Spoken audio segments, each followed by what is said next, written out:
Bonsoir à tous et bienvenue dans le 19h30 à la une de l'actualité. Les congés de Toussaint ont démarré depuis le vendredi 28 octobre 2022 et prendront fin le dimanche 6 novembre prochain sur toute l'étendue du territoire ivoirien. Cette période est choisie par de nombreux élèves pour vaquer à des occupations ludiques. En Guinée équatoriale, le pays ferme ses frontières avant le démarrage de la campagne présidentielle. Merci de votre fidélité au journal de RTI2. Nous vous le disions au titre, les congés de Toussaint sont effectifs et prendront fin le dimanche 6 novembre prochain. Cette période de repos est pour de nombreux élèves une opportunité d'apprentissage de métier, mais aussi un moment pour aider leurs parents dans leurs activités commerciales. Notre reporter Abdoul Guira a rencontré certains de ces élèves. Son constat. La journée vient à peine de débuter et que Siriki Tanou entame la révision de ses cours avant de prendre le chemin de l'atelier de menuiserie non loin de son domicile situé dans la commune de Yopougon, lieu où il exerce en tant qu'apprenti menuisier depuis la classe de CM1. Aujourd'hui en classe de 3e, Siriki exerce ce métier à temps partiel, comme c'est le cas durant cette période de congé de Toussaint. C'est le congé de Toussaint, ce n'est pas les vacances. À l'école là-bas, on a beaucoup d'exercices et les devoirs de maison à faire. Donc, quand je me réveille le matin comme ça, je traite mes exercices, je bosse les leçons qu'on a vues. Après, j'aide mes petits à faire les exercices. Plus tard, 2 ou 3 heures du temps, je viens au travail ici. J'aime m'amuser. Après, comme je suis en classe d'examen cette année, après mon PVC, je vais lancer dans le domaine de la menuiserie professionnelle. Dans cet atelier, Siriki n'est pas le seul élève. Comme lui, ils sont nombreux à y travailler. Je vais à l'école et je travaille ici. Le jour qu'il n'y a pas cours, je viens ici. Je viens travailler, je viens faire les petits trucs gomo pour mettre ça au bol là-bas. Maintenant, quand ils vont me payer, ils mettent l'argent sur moi et puis c'est ça et puis ils prennent pour donner ça à mon papa aussi. Là, ils paient les scolarités. Pour le propriétaire de l'atelier de menuiserie, la connaissance d'un métier peut être une alternative en cas d'échec scolaire. Bien sûr, à les enfants aussi, quand les enfants, pendant les vacances, au lieu de partir se promener trop, il a dit qu'il n'a qu'à bosser d'abord. Quand il finit de bosser, il faut venir apprendre le métier. Ça en est un avantage pour eux-mêmes. Parce que quand on ne marche pas net, maintenant tu te réveilles directement sur la menuiserie. Tu peux gagner ton prix de pain là-bas, tu peux gagner tout là-bas. Les congés ne sont pas pour certains élèves un moment de tout repos. Quelques-uns s'adonnent à de petits boulots, tandis que d'autres viennent en aide à leurs parents. C'est le cas de ces jeunes filles qui, durant ces congés de Toussaint, s'occupent du commerce de leur mère. Je suis en première parce que c'est le congé. Je viens aider la maman le matin, je viens l'aider à faire sortir les bagages placés. Puis dans l'après-midi, on rentre à la maison pour étudier, elle vient.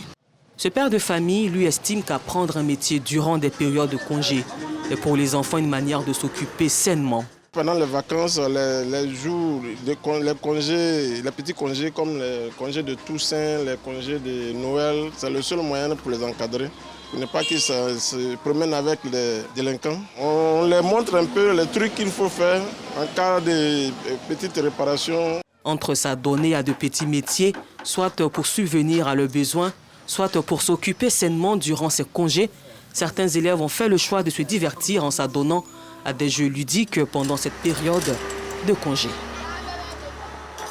Le mois d'octobre tire à sa fin et la lutte contre le cancer du sein et du col de l'utérus s'accentue.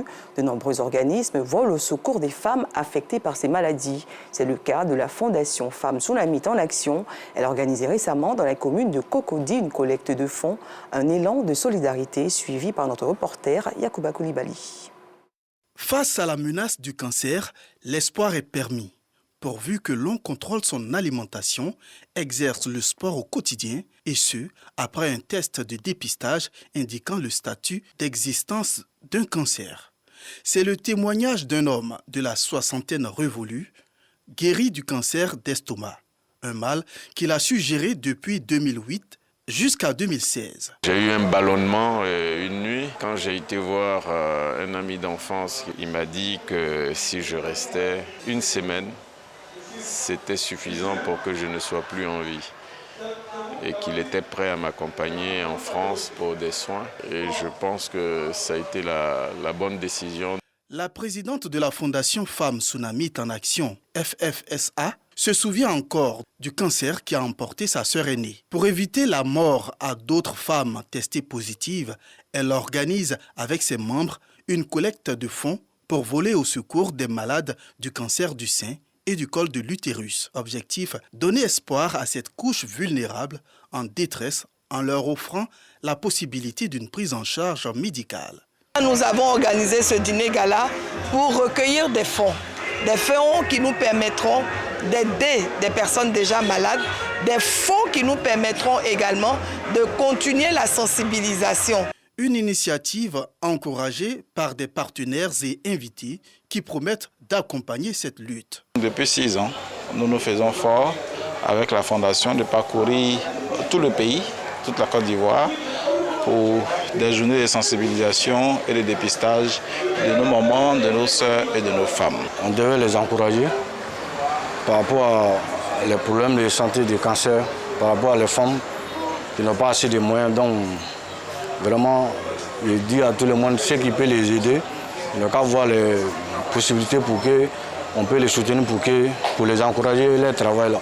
Cette manifestation en faveur des malades du cancer du sein et du col de l'utérus a été marquée aussi par des conseils d'usage d'un spécialiste de la santé. Tout ce mois d'octobre, nous avons donné l'information vraie donc, sur l'épidémiologie du cancer du sein, sur les facteurs de risque, sur les mesures de prévention, notamment l'autopalpation des seins une fois par mois, l'examen clinique des seins par un professionnel de la santé une fois par an et une mammographie, le dépistage dès l'âge de 45 voire 40 ans chez les femmes. Pour le relèvement de la dignité de la femme et de son bien-être, la Fondation Femmes Tsunamite en Action œuvre pour l'autonomisation de la femme. Un reportage commenté par Clément Bocco. Toujours dans la lutte contre ce tueur silencieux, restons dans la commune de Cocody. C'est au sein du groupe scolaire Shalom que les ONG Savoir Donner et Mafoubo ont organisé récemment une journée de dépistage, une occasion pour des patientes déclarées positives de garder espoir. Anicette Conan-Blessing. Groupe scolaire Shalom des Deux Plateaux dans la commune de Cocody. Henriette, âgée de 65 ans, se rend à la journée de dépistage du cancer du sein. Le cancer, c'est une maladie vraiment qui n'est pas bonne pour la femme. Elle est mortelle. Elle détruit tout. Âgée de 14 ans, Ida Gueye est déjà consciente que le cancer du sein est une menace pour la survie de la gente féminine. J'invite toutes mes camarades du même âge que moi pour venir se faire dépister contre le cancer du sein. Dès que les seins poussent, c'est important de se faire dépister. C'est bon pour elle. Plus tu es prévoyante, plus ça t'évite beaucoup de dégâts. Le cancer du sein est l'une des pathologies fréquentes chez la femme, dont les chances de guérison sont réduites. Patricia, infirmière de profession ainsi que bon nombre de patientes, notamment des jeunes filles, ne négligent pas la maladie. Le dépistage, c'est seulement la palpation des seins pour voir s'il n'y a pas de nodules ou bien de masse au niveau des seins. On fait aussi l'interrogatoire pour voir si la personne n'a pas de picotements ou bien des sensations d'étirement. Difficile de parvenir à la guérison complète. Le mois d'octobre est destiné à la communication et à la sensibilisation des femmes au dépistage. C'est pourquoi des actions sont menées cette journée de dépistage initiée conjointement par l'ONG Savoir Donner et l'ONG Mafoubo. Nous œuvrons dans plusieurs secteurs d'activité, notamment la santé de l'appareil reproducteur de la femme. Toutes les activités qu'on a eu à mener jusqu'au jour d'aujourd'hui sont gratuites parce qu'on sait que le plus important, c'est la santé de nos mamans. Donc, toutes nos actions sont vraiment à but non lucratif. Si le cancer est un tueur silencieux, la guérison reste encore possible lorsqu'il est détecté au stade précoce. À l'issue donc de cette opération, les patientes déclarées positives au cancer du sein vont bénéficier de prises en charge pour la mammographie offerte par les initiateurs. Bonne nouvelle pour les élèves du groupe scolaire Djeloukou dans les communes d'Atekoubé. Ils bénéficient désormais de latrines modernes. Une action à mettre à l'actif de la jeune chambre internationale Emeraude. Coût des travaux, plus de 3 millions de francs CFA. Non Sangaré et Clément Bocco. Yasmine est une élève en classe de CM2 au groupe scolaire Djeloukou dans la commune d'Atekoubé.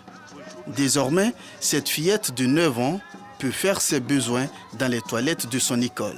Je Je suis très heureuse. Avant, on sortait au dehors pour aller faire nos pipis. Il y a certains de nos camarades qui faisaient leurs besoins dans la cour. On va prendre soin de ces toilettes afin de préserver la qualité de leurs états. Ces toilettes bénéficieront à l'ensemble des élèves du dit établissement primaire public. Ces toilettes non fonctionnelles depuis des années, à cause de leur dégradation très avancée, ont été réhabilitées grâce à la jeune chambre internationale Abidjan Émeraude. La latrine de l'établissement était inutilisable. Il y avait plusieurs toilettes qui étaient non fonctionnelles. Et lorsque nous avons fait le constat, nous avons entrepris de réhabiliter les toilettes. Donc nous avons réhabilité les 8 toilettes de l'école. Nous avons installé de nouveaux urinoirs, 4 urinoirs. Nous avons également refait la peinture du bâtiment. Nous avons également refait le carrelage du bâtiment. Ce projet nous a coûté 3 200 000 francs CFA. Le ministre Paulin Claude Danho, premier magistrat de la commune d'Atekoubé, n'a pas manqué de traduire la gratitude de son conseil à la jeune chambre internationale Émeraude qui vient ainsi lui enlever une épine au pied. Il a aussi profité pour annoncer la réhabilitation de tous les établissements scolaires de la commune. Une réhabilitation qui vise à améliorer les conditions d'hygiène et de sécurité des élèves en vue d'un meilleur rendement scolaire. Le 31 octobre est célébrée la Journée mondiale des villes. Cette initiative de l'ONU vise depuis 2014 à promouvoir l'urbanisation durable et relever les défis liés à cette urbanisation galopante. Le constat est clair, la vie des villes est menacée par les changements climatiques et cette situation interpelle l'ONG Action pour des vies durables. Elle initie une rencontre pour sensibiliser les populations et préconiser l'instauration de villes vertes. Théodore Zouzou, Anicette Conan-Blessing. À Djamé, Gare Nord. Assise sous un parasol, Kadi vend des bananes braisées. Elle donne les raisons de sa présence sous ce parasol. J'aimais le parasol passer à soleil. Tout comme le parasol, les arbres procurent également de l'ombre. À la Riviera, la présence de ces plantes dans une ville est diversement interprétée. Des gens accordent à certaines plantes des vertus surnaturelles, voilà, apportant même des richesses et tout, mais bon, sur le plan de la santé, bon, je ne sais pas trop. Nous parlons du réchauffement climatique. Mais quand il y a les arbres, ça absorbe beaucoup de choses, c'est bon pour la vie de l'homme. Mais quand ce n'est pas bien planté, ça devient en même temps un danger pour l'homme. Alors quand il y a le vent, les branches peuvent tomber sur des maisons, les branches peuvent tomber sur des hommes, sur des passants, des véhicules. Pour mieux percevoir la nécessité de plantes dans les habitations et dans la ville, l'ONG Action pour Villes Durables sensibilise au cours d'une rencontre initiée à l'occasion de la Journée mondiale des villes. Pour nous, en faisant cette caravane, c'est déjà pour participer à faire connaître d'abord ce concept de ODD 11 pour que chacun puisse savoir que tous nous sommes appelés à l'action. À l'action pour construire des villes écologiques, des villes vertes, des villes résilientes, des villes compétitives. Si on sait que c'est ce que la ville durable, on pourra agir en conséquence. Selon la spécialiste des plantes, instructrice à cette assise, plusieurs maladies peuvent être évitées grâce aux plantes. Sans les plantes, il n'y a pas de vie. Vous voyez déjà, dans notre environnement, l'air est pollué. Mais les plantes ont la capacité d'absorber ces toxiques-là. Les plantes aromatiques, c'est bon pour les personnes, par exemple, qui ont subi un AVC, qui sont malades, qui ont des problèmes de maux de tête chroniques, la migraine. Quand vous les placez au chevet du lit, et elles dégagent de l'oxygène. De l'oxygène, là, il y a des vertus thérapeutiques, comme on dit, les actifs, qui apaisent le système central. Le laurier et le safran de l'Inde, ce sont les plantes aromatiques. Il y a aussi le basilic aussi vert. Une ville qui acquiert l'adhésion des participants. Les plantes sont le poumon de la ville. Il est vraiment important, voire même indéniable, que de telles actions se passent. De telles villes avec des fleurs, avec des plantes puissent exister. Opter pour des habitations et des villes vertes est l'une des solutions accordées à l'humanité pour lutter contre les effets du changement climatique selon cette ONG. Les villes durables sont donc à encourager. À l'international, la Guinée équatoriale a fermé aujourd'hui ses frontières terrestres avec le Cameroun et le Gabon pour éviter l'infiltration de groupes pouvant déstabiliser la campagne présidentielle qui débutera le 3 novembre. Initialement prévu en avril 2023, le scrutin présidentiel a été avancé au 20 novembre par décret présidentiel, en même temps que les législatives, les sénatoriales et les municipales, pour regrouper des scrutins coûteux en pleine crise économique en raison notamment de la guerre en Ukraine et de la pandémie de Covid. La réclusion à perpétuité a été requise aujourd'hui à Paris contre l'ancien commandant rebelle Kunti Kamara. C'était lors du procès consacré aux crimes commis pendant la guerre civile au Libéria au début des années 90. Le verdict est attendu le mercredi prochain. En Inde, 9 personnes ont été arrêtées aujourd'hui par la police. Une arrestation en relation avec l'effondrement hier d'un pont suspendu dans l'ouest du pays qui venait d'être rénové. Bilan enregistré, au moins 137 morts, dont une cinquantaine d'enfants. Il nous a rejoint sur ce plateau, lui, c'est Salif Ouattara, il est journaliste sportif à la RTI. Avec lui, nous échangerons sur l'actualité sportive du week-end, mais avant, suivons ce reportage de Jean-Sylvain Rissot. La désillusion est immense chez les éléphants espoirs après leur élimination. L'équipe olympique échoue aux portes du dernier tour éliminatoire de la CAN des moins de 23 ans, là où une victoire suffisait pour se qualifier après avoir concédé le nul blanc en terre nigérienne. Le foot, c'est comme ça, hein. Des fois on gagne, des fois on perd. Il faut maintenant relever la tête, se relever, voir ce qui n'a pas été, corriger certaines choses pour revenir plus fort. Les équipes hommes et dames du guichet unique, du foncier et de l'habitat, championnes de la 2e édition du tournoi Bruno Nabagné-Koné. Au bout d'une journée riche en suspense, les Amazones du guichet unique, en jaune, sont venues à bout de l'équipe féminine des directions rattachées du ministère de la Construction, 1-0. Galvanisés par ce succès des dames, les hommes du guichet unique ont défait l'équipe mixte de la DRH DAF sur le même score, 1-0. Nous sommes un ministère qui a sa part à jouer dans la marge de notre économie et nous pensons que nous jouerons d'autant mieux cette part que nos agents sont en bonne santé et travaillent dans un esprit constructif et positif. Plusieurs agents du ministère sont repartis avec des lots grâce à un jeu tombola. Après le tournoi de Maracana, les agents et cadres du ministère de la Construction ont eu droit à un concert avec le groupe Zouglou, VDA. Cette ambiance marque les couleurs du lancement du plan de relance de l'Agnébi Sport d'Agboville. Créé en 1982, le club a fait les beaux jours de la région de l'Agnébi-Tiassa. Nous, on a un rêve, c'est de faire revivre cette passion du foot et d'amener la région vers les sommets. Autre moment fort de cette relance sportive, un match de gala a mis aux prises la formation de l'Agnébi Sport en bleu à celle de l'Aigle Royal, venue d'Abidjan, au stade municipal d'Agboville. Bonsoir Salif. Bonsoir, alors comment expliquez-vous cette élimination des éléphants U23 ? Alors déjà, il faut préciser que ces éléphants U23 qui ont joué ne sont pas ceux qui étaient du côté de Tokyo lors des Jeux Olympiques. C'est un autre groupe qui a été façonné, on va dire, en griffe à la va-vite parce qu'il fallait trouver des joueurs de remplacement, donc des joueurs locaux qui ont été pris, qui ont l'âge, effectivement, la moyenne d'âge, moins de 23 ans. Alors pourquoi des joueurs locaux ? Des joueurs locaux parce que, effectivement, ce n'est pas une fenêtre FIFA. Cette compétition ne tombe pas dans une fenêtre FIFA. Donc ces éliminatoires-là n'ont pas permis aux vrais éléphants U23 de se déplacer pour venir participer à cette double confrontation face au Niger. Alors, n'y avait-il pas un plan B finalement ? Un plan B, c'est ce que nous disons assez régulièrement. Il faut toujours prévoir un plan B.